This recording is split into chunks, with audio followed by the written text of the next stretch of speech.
하루는 몇 시간, 여기가 시작입니다. 이야기를 쭉 하다 보니 진보하지 않으면 퇴보다. 여기에 생각이 미쳤습니다. 저는 사람에게 가장 근본, 그러니까 기본, 중요한 것은 행복이라 믿습니다. 우리가 종교를 갖는 것도, 재물을 많이 획득하는 것도 결국은 나의 행복 아닐까요? 혜민 스님의 저서 완벽하지 않은 것들에 대한 사랑에 이런 말이 써 있습니다. 나에게 먼저 착한 사람이 되세요. 나를 먼저 챙기는 것은 결코 이기적인 것이 아니에요. 나를 사랑할 줄 알아야 상대방을 사랑할 수 있어요. 혜민 스님, 아마 극악한 범죄를 하는 사람들은 그 바탕의 탐욕보다는 자기 혐오가 더 클 거라는 생각. 자기 자신이 행복하다고 느껴야지만 다른 사람의 행복도 소중하지 않을까요? 제가 살아온 인생의 경험으로 보면 그렇습니다. 자신이 행복하다고 자부하는 사람들이 다른 사람 배려를 잘 하더군요. 뷰가 제가 작성했던 원고를 다 소화해주지 못해서 행복론의를 전개하게 되었고, 서설을 쓰다 보니 행복론을 설파하게 되었네요. 각각 사람의 기준은 다르니까요. 하루는 24시간, 30일은 720시간.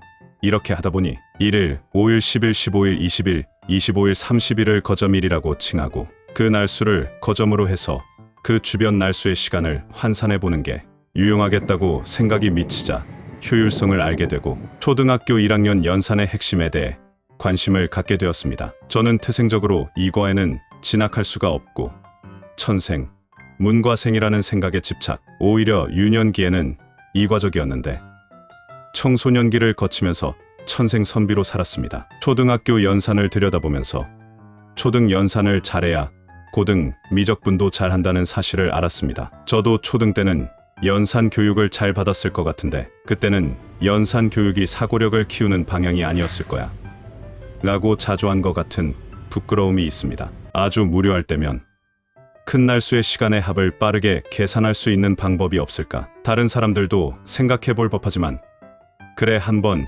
실행해보자 하고 실행했습니다. 챗GPT에 관한 책을 쓰신 분이 아이디어는 쓰레기다, 실행해야 한다, 부두막에 소금도 집어넣어야 짜고 천리길도 한 걸음부터 백문이 불여일견, 이런 말들과 맥락이 통하는 말이라고 여겼습니다. 그래서 여기까지 오게 되었습니다. 그러면 행복론 1을 이어서 전개합니다. 75일은 모두 몇 시간? 120 더하기 48 하면 1680 더하기 120 하면 1800시간입니다. 1200 더하기 600 해도 1800시간 나옵니다. 초등학교 1학년의 연산법으로 하면 75라는 숫자에는 열이 7개 하고 1이 5개 들어있습니다. 그리고 7이 10개, 5가 하나 들어있다고도 할 수 있겠지요. 77일은 모두 몇 시간? 좀 어렵나요?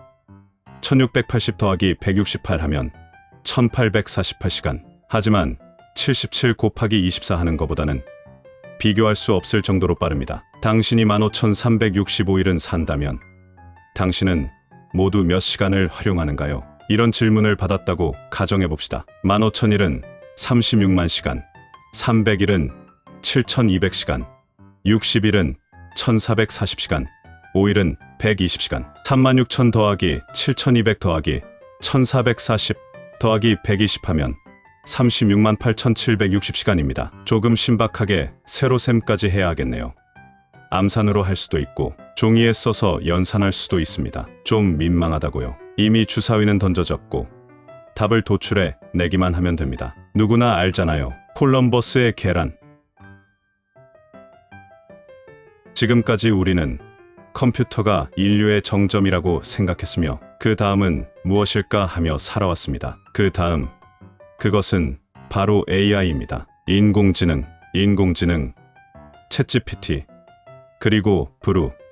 저는 지금 여기까지 활용해 보았습니다. 전문가들은 금방 또 무엇이 나올 것이다, 무엇이 상용화할 것이다 라고 예측합니다. 여러분, AI가 우리에게 새로운 행복을 가져다 주고 있습니다. 우리는 어떤 현상이 있는데 그것이 무엇일까? 답은 AI가 가르쳐줍니다. 정보의 바다를 헤엄치지 마십시오. 정보의 바다를 무작정 허우적대는 것은 속칭 노가다입니다. 이제 노가다는 AI, 챗GPT, 인공지능에게 맡깁시다. 사람은 노가다에서 해방되어 소중한 사람들과 더 시간을 보낼 수 있습니다. 여지껏 일에 치여서 즐기기 못한 여가를 즐길 수도 있습니다. 인공지능이 사람들을 노가다에서 해방시켜준다. 이런 충직한 인공지능을 비서로 채용하십시오. 저는 인공지능을 알고 나서 인생 철학이 업그레이드 되었습니다. 예수님 말씀에 진리가 너희를 자유케 하리라는 말씀처럼 자유를 우리에게 선물합니다. 고민하지 말고 도전해야 합니다. 아이디어만 뱅뱅 돌리지 말고 당장 실천해야 합니다. 성공하느냐, 실패하느냐는 신의 영역입니다. 성공하는 사람들이 해왔던 것처럼 우리는 앞으로도 진보하는 행복한 삶이기를 기원합니다. 인공지능을 접하고 아셨다면 시작하시고 실행하시고 끝까지 버텨서 승리하는 삶을 사십시다. 화이팅이요.